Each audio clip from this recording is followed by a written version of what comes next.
All right, so we're on the middle of page 7 in the white packet for section 7.7. It talks about identifying what the degree is.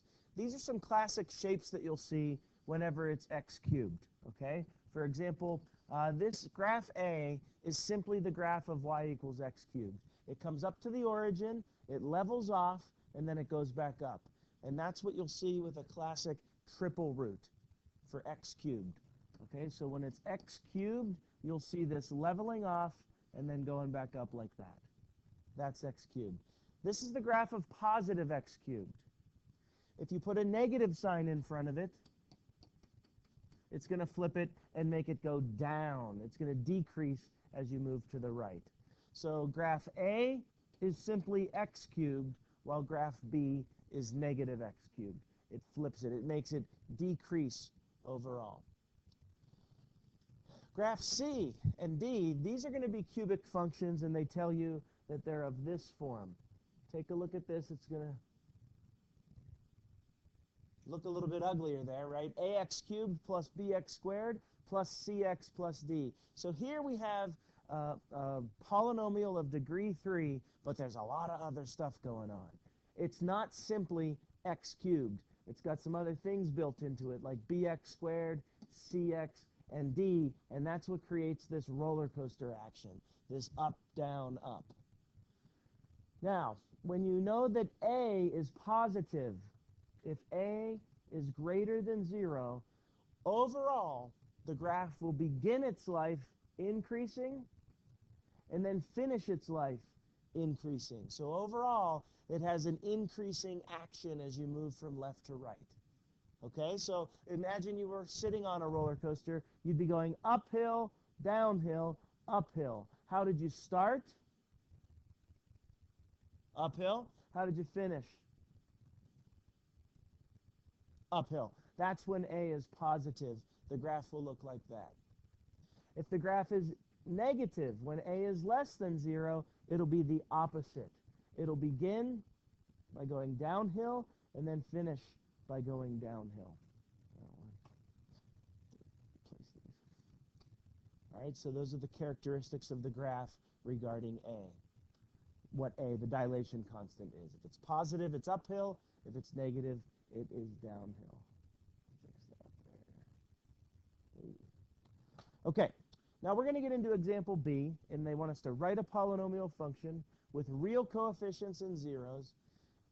X equals 2, x equals negative 5, and look at this guy, x equals 3 plus 4i. Example A, which I did last period, had all real roots, 3, 5, and negative 4. That problem's a little bit easier. Here we go. We know we have a polynomial function, and I always want you to start these out in factored form. And for a polynomial, factored form looks a lot like it did for a quadratic. X minus R1, x minus R2, but we're going to keep going.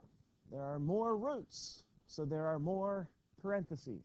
There are more quantities. There are more factors. In fact, how many are there? 3. 2, negative 5, and 3 plus 4i. There are 3 listed here. So we're going to definitely have an x minus R1, an x minus R2, and an x minus R3. But wait, there's more.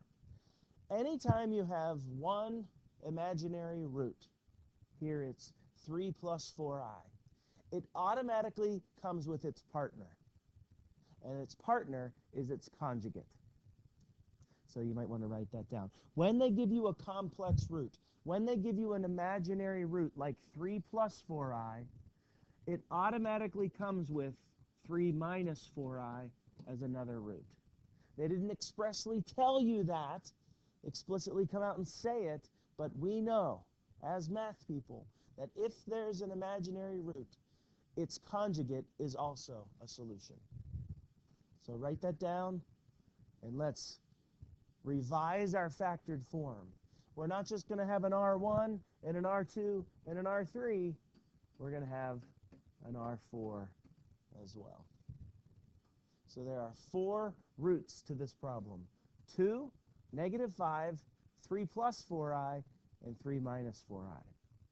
Sorry, it's a little late. So here we go. When you write it out in factored form, a times x minus the first root is 2. Then x minus -5, well, you can write x minus -5, but it's more traditional to write x plus 5. What I just highlighted here is basically stuff we've already done, concepts we've already mastered. But now, over here in green is the new stuff. The other 2 roots that they gave you are complex. So the equation's going to get a little ugly here.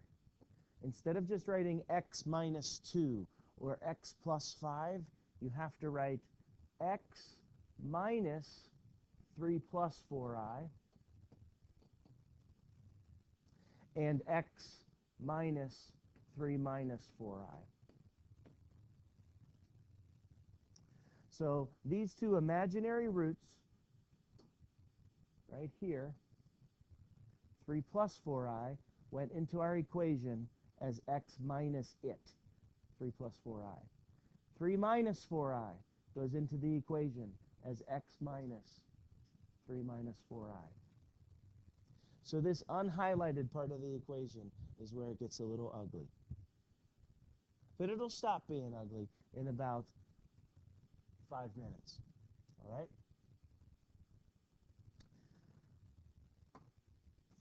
And now the fun begins, because we need to expand this, and we're going to write it out in general form. So we have to do a lot of foiling. What we're going to do here, first we're going to just drop the a. We're going to imagine that the a is just 1.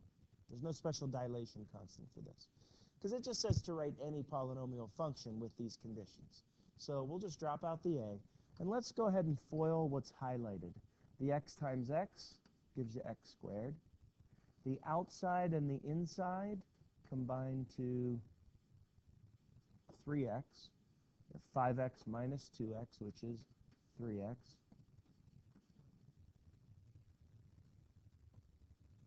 So that's x squared plus 3x minus 10. That's what we get when we FOIL the highlighted part. So that's going to be one big factor. The other big factor, and this is where it gets a little bit crazy, is when we FOIL the complex part. First we have x times x, which is x squared. Now on the outside, we're going to have x. Actually, before we do this, let me change this to x minus 3 minus 4i and x minus 3 plus 4i. All I did there was I distributed the negative sign. That'll make the problem a little bit easier, actually. So what we're going to do is we're going to go through and take these 3 terms times these 3 terms. So it looks like this. X times x is x squared. X times negative 3 is negative 3x. X times 4i is positive 4ix. I'm now done working with this x. I move on to this negative 3. Let's do it in blue. Negative 3 times x, negative 3x. Negative 3 times negative 3 is positive 9. Negative 3 times 4i is negative 12i. I'm now done using this negative 3. In green, let's distribute the negative 4i to these 3 terms. So notice we have 3 terms times 3 terms, which is actually going to produce 9 terms. 3 by 3 makes 9. So we have negative 4i times x, which is negative 4ix. We have negative 4i times negative 3, which is positive 12i. And we have negative 4i times positive 4i, which is negative 16i squared. So there are 9 terms there, and several of them can combine. X squared is a loner. It has nothing to combine with. Negative 3x and another negative 3x makes negative 6x. Positive 4ix minus 4ix cancel. Negative 12i and positive 12i cancel. Negative 16i squared is actually positive 16 because I squared is negative 1 and it changes the minus 16 to plus 16. The 16 and the 9 can combine to make plus 25. So all of this material, everything that you see here, becomes this red x squared minus 6x plus 25. We're not done. We need to multiply that by x squared plus 3x minus 10. In fact, let's not bother. Let's go ahead and stay there. Let's leave it like that. This is the polynomial. It's a fourth degree polynomial. X squared plus 3x minus 10 times x squared minus 6x plus 25. If you graph it in your calculator, I want you to go ahead and do this. I want you to graph it and see what the graph looks like. You're going to have to search for a decent graphing window. And we'll discuss this in class later in section 7.7.